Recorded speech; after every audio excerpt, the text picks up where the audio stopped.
Velkommen til endnu en introduktionsvideo med et eksempel på søgninger, du kan foretage i Ritzau Public. I denne video laver vi en søgning i fanebladet Administration. Det er under dette faneblad, at vi finder direktører, chefer, rådgivere og indkøbere i udvalg og ministerier i landets kommuner, regioner og staten. I denne søgning vil jeg finde samtlige særlige rådgivere i de forskellige ministerier.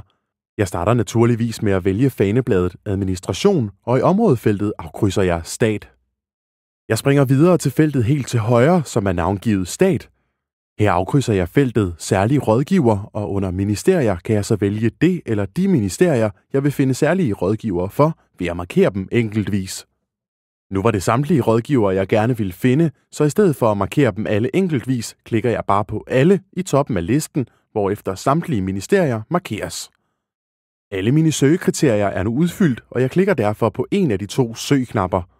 Nu åbnes mine søgeresultater i et nyt browservindue. Bemærk, at du skal tillade pop-up-vinduer for domænet, hvis du har blokeret dette i din browser, før resultatvinduet kan åbne. I resultatvinduet har du mulighed for at sortere resultaterne på forskellige måder. Når du åbner sortervinduet, kan du vælge flere visninger. Vi prøver at sortere dem efter fornavn.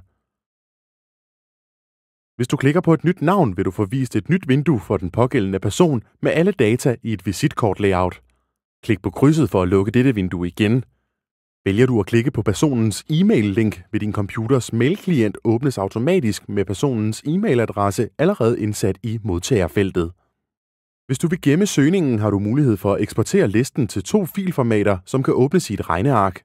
Jeg klikker på CSV-knappen, og listen eksporteres nu til en fil, som bliver navngivet efter det pågældende faneblad, dags dato og klokkeslæt. Således kan du altid kende forskel på dine eksporterede filer.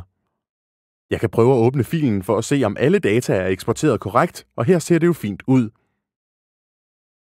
Hvis du vil finde og eksportere flere lister, så klik på knappen Ryd i det første browservindue og udfyld nye søgekriterier. Held og lykke med dine søgninger i Ritzau Public.